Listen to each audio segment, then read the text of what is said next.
नमस्कार, दिव्य न्यूज पर आपका स्वागत है। चलिए देख लेते हैं आज की तमाम बड़ी खबरें। राजवाले कुएं के पास निजी कार्यक्रम में पहुंचे भाजपा नेता राजेंद्र राठौड़ का समाज सेवी बाबूलाल बोथरा ने किया स्वागत। उपचुनाव में परिणाम से पहले राजेंद्र राठौड़ बोले, 7 विधानसभा सीटों पर भाजपा रचेगी इतिहास।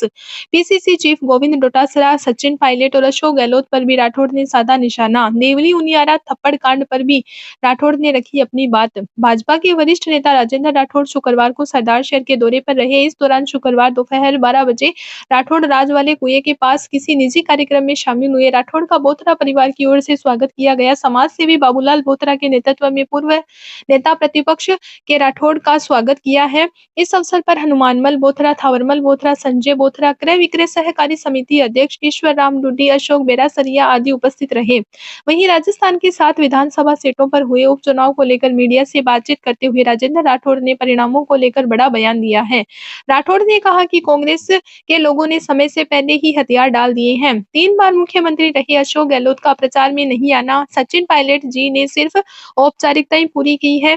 ये पीसीसी चीफ गोविंद डोटासरा, जो अपने आप को सबसे बड़ा नेता मानते हैं, उन्होंने सोचा कि मैं ही इस चुनावी बेतरनी को पार कर दूंगा, उसका नतीजा सामने आ जाएगा। राजेंद्र राठौड़ ने आगे कहा कि 7 चुनाव राजस्थान के 7 अलग-अलग जिलों में और उनमें पीसीसी चीफ का दावा क्या होगा, यह सामने आ जाएगा। हाथ कंगन को आरसी क्या, पढ़े लिखे को फारसी क्या, सामने आ जाएगा। डोटासरा जी की केवल कल्पित बातें करना आदत में शुमार है। गोविंद डोटासरा जी को छोटी सी सफलता क्या मिल गई, वह समझ बैठे कि वह राजनीति के मर्मज्ञ विद्वान हो गए। मालूम पड़ जाएगा इस चुनाव में। कांग्रेस इस चुनाव में औंधे मुंह गिरेगी। देखिए, अब परिणामों की उल्टी गिनती प्रारंभ हो चुकी है। दिनों का समय घंटों में बदल गया। पर मैं मेरे अनुभव से ये कह सकता हूँ कि राजस्थान के अंदर किसी भी सत्तारूढ़ दल ने उपचुनाव में ऐसी सफलता प्राप्त नहीं की जो 23 तारीख को भजनलाल की सरकार ने, बीजेपी की सरकार प्राप्त करेगी। कांग्रेस का अंतर्कलह और 11 महीने की सरकार का जन कल्याण, पारदर्शी शासन और माफियों पर कार्रवाई, सुदृढ़ कानूनी व्यवस्था, इन सारी चीज़ों का क्यूमुलेटेड इफेक्ट ये आया कि लोग अब कांग्रेस को नकार रहे हैं और कांग्रेस के लोगों ने समय से पहले हथियार डाल दिए। 3 बार मुख्यमंत्री रहे अशोक गहलोत का प्रचार में नहीं आना, सचिन पायलट जी ने सिर्फ औपचारिकताएं पूरी की। ये पीसीसी चीफ गोविंद डोटासरा, जो अपने आप को सबसे बड़ा नेता मानते हैं, उन्होंने सोचा कि मैं इस चुनावी वेतरणी को पार कर लूँगा, उसका नतीजा सामने आ जाएगा। 7 चुनाव राजस्थान के 7 अलग अलग ज़िलों में, और उसमें उनका दावा क्या होगा ये सामने आ जाएगा। हाथ के कंगन को आरसी का, पढ़े लिखे को फारसी का, सामने आ जाएगा। कपोल कल्पित बातें करना उनकी आदत में शुमार है। छोटी सी सफलता क्या मिल गई, वो समझ बैठे कि वो राजनीति के मर्मज्ञ विद्वान हो गए। ये मालूम पड़ जाएगा जब नतीजा सामने आएगा, औंधे में कांग्रेस गिरेगी। निश्चित तौर पर इन 2 सीटों पर क्षेत्रीय दलों ने थोड़ी अपना एक वर्चस्व तो मैं नहीं कह सकता, एक अपना वजूद दिखाया है। पर राजस्थान के अंदर ध्रुवीकरण मतों का सीधा है।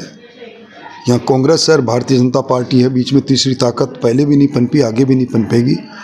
यदा कदा को एक आधी सीट किसी को मिल जाए, उससे ये नहीं कहा जा सकता कि राजस्थान में तीसरा मोर्चा कहीं आकार ले रहा है। मैं समझता हूँ कि हिंसा का स्थान, और वो भी चुनाव प्रक्रिया के दौरान, ये संसदीय लोकतंत्र को कमज़ोर करने का काम है। चुनाव के अंदर नज़दीक से नज़दीक मुकाबलों में भी राजस्थान में इस प्रकार की घटना नहीं हुई। थप्पड़ कांड की जितनी निंदा की जाए उतना कम है।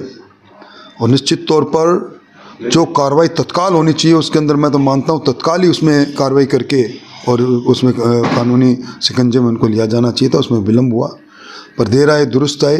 ये पूरा मामला उस हिंसा को प्रोत्साहन देने वाले कुछ लोग जो सोचते हैं कि हिंसा को प्रोत्साहित करके वो अपने राजनीतिक मंसूबे को पूरा कर लेंगे, ऐसा कभी नहीं होता। गांधी जी ने अंग्रेज़ों की हुकूमत को बिना खड़क बिना ताल अहिंसक तौर पर हटा दिया था। अब तो उनके सपनों का हिंदुस्तान बना हुआ है। डेमोक्रेसी अमृत महोत्सव की ओर बढ़ रही है। इसलिए इस प्रकार की घटना निश्चित तौर पर